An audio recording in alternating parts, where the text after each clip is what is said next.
আলোচনা কৰিম হৈ যোৱা এডিআৰি এক্সামৰ কেইটামান মেথছৰ কুৱেশ্যন। আপোনালোকৰ 1 নম্বৰ কুৱেশ্যনটো আহিছিল এশৰ 100% প্লাছ 200ৰ 200%। এশৰ 100% মানে 100/100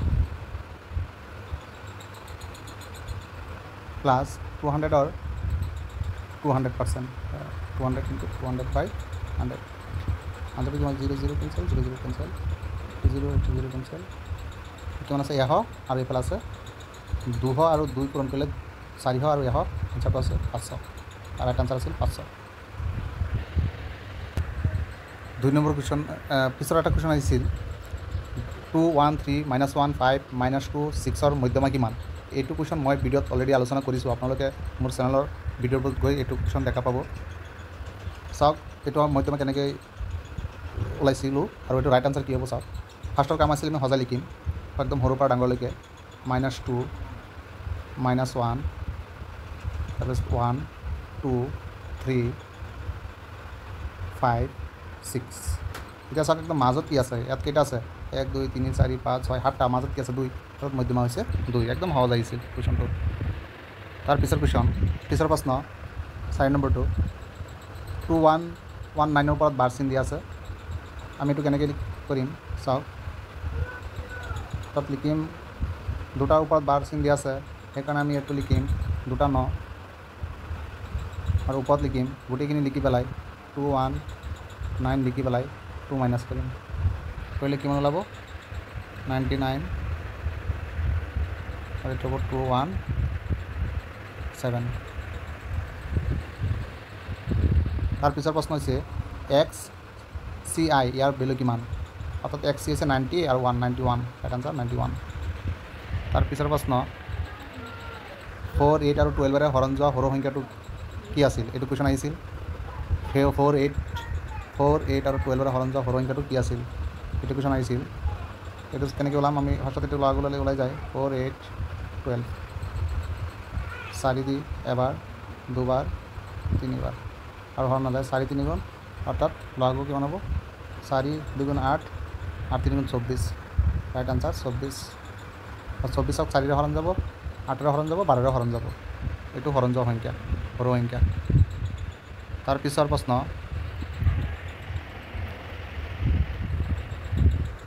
x/3 y/4 = z/7 হ'লে x + y + z/z এইটো কুৱেশ্যন আহিছিল। সেইটো কেনেকৈ ওলাম চাওক। ইয়াত x/3 গোটেইকেইটা ইকুৱেল আছে, গতিকে আমি x লিখিব পাৰিম 3k, y 4k, z 7k। এতিয়া আমি এইটো মানকেইটা বহাই দিম 3k 4k 7k প্লাছ কৰিলে কিমান হ'ব? 14k। আৰু জেডৰ ভেলুটো তলত বহাই দিয়ক। জেডৰ ভেলু কিমান আছিল? 7k। এইটো জেডৰ ভেলু কে কেঞ্চেল, আনচাৰটো আছে হ'ব, ৰাইট আনচাৰ আছে হ'ব 14/7। যদি আপোনালোকে টিক মাৰ্ক দিছে তেনেহ'লে এইটো হৈছে 14/7টো। তাৰপিছৰ প্ৰশ্ন 3√8² ভেলু কিমান? এইটো চাওক 3√8²। এইটো কিমান হ'ব? 3 8² মানে 64। একদম সহজ কুৱেশ্যন আছিল। এতিয়া 364 মানে 4 কিউব, কিউব কিউব কেঞ্চেল, আনচাৰটো 4 হ'ব, আনচাৰটো 4 হ'ব। তাৰপিছৰ প্ৰশ্নটো হ'ল 2^5 5 কিউব 7^4 3^4ৰ কোনটো ডাঙৰ? ইয়াত চাওক কোনটো ডাঙৰ? ইয়াত 2^5 মানে 32, 5 কিউব হৈছে 125, 3^5 হৈছে 3 আপুনি 5 বাৰ পূৰণ কৰি দিয়ক আৰু 7^4 মানে 7 4 বাৰ পূৰণ কৰক।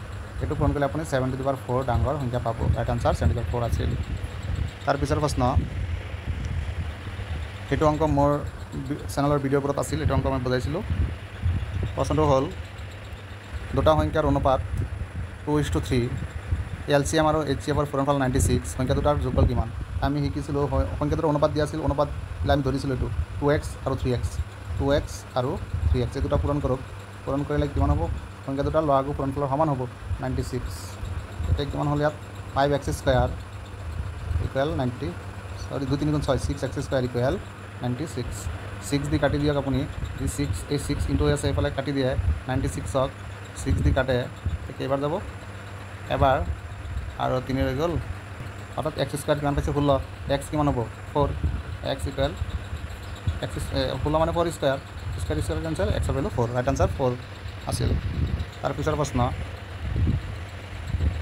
এজন মানুহে 15 মিনিটত 12 কিলোমিটাৰ যায় মানুহজনৰ ঘণ্টাত বেগ কিমান চাওক কিলোমিটাৰ আছে আৰু এইটো মিনিট আছিল মিনিটটোক আপুনি ঘণ্টাত লৈ যাওক অৰ্থাৎ মিনিটত ঘণ্টাত নিলে আপুনি কি কৰিব 30ৰে হৰণ কৰি দিয়ক 30ৰে হৰণ কৰিলে ঘণ্টাত যাব ইকুৱেল 15/60 এইটো এতিয়া কিমান হ'ব এইটো 5 3 বাৰ 5 12 গুণ 30 3 4 বাৰ কিমান পালে 1/4 এতিয়া আমাৰ চাওক ঘণ্টা আহি গ'ল ইমান আৱাৰ এতিয়া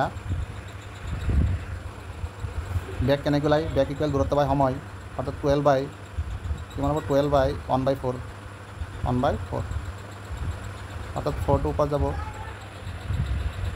অর্থাৎ 48 হব 4 করলে 48 অর্থাৎ 48 kilometre by hour right answer তার পিছৰ প্ৰশ্ন এইটো কিমান আনসাৰ হ'ব চাওক ইয়াৰ পৰা ইয়ালৈ আহোঁতে কিমান বাঢ়িছে 3 বাঢ়িছে ইয়াৰ পৰা ইয়ালৈ আহোঁতে 7 বাঢ়িছে ইয়াৰ পৰা ইয়ালৈ আহোঁতে 13 বাঢ়িছে অর্থাৎ 3 পিছত মৌলিক সংখ্যা কি আছিল 5 আছিল 5 নহয় কি হৈছে 7 7ৰ পিছত কি আছিল 7ৰ পিছত 11 আছিল 11 নহয় পেলাই কি হৈছে 13 হৈছে এতিয়া 50 পিছত 13ৰ পিছত কি হ'ব 13ৰ পিছত 17 নহয় কি হ'ব 19 অৰ্থাৎ 50 লগত 19 প্লাছ কৰি দিয়ক কিমান হ'ব 969 অৰ্থাৎ 69 হ'ব ৰাইট আনসাৰটো আছিল 69 গতিকে এইকেইটাই মই পাইছিলোঁ মোৰ লগৰ ফ্ৰেণ্ডৰ পৰা এনেকুৱা এইকেইটা কুৱেশ্যন আহিছিল বুলি গতিকে মই দিছোঁ আপোনালোকে মোৰ চেনেলটো ছাবস্ক্ৰাইব কৰি থ'ব যাতে এনেকুৱা ভিডিঅ' মই দিয়ে থাকিম প্ৰতিটো টপিকৰ ওপৰত যাতে আপোনালোকে পৰীক্ষাত সহজ হয় থেংক ইউ ভেৰি মাছ মোৰ ভিডিঅ'টো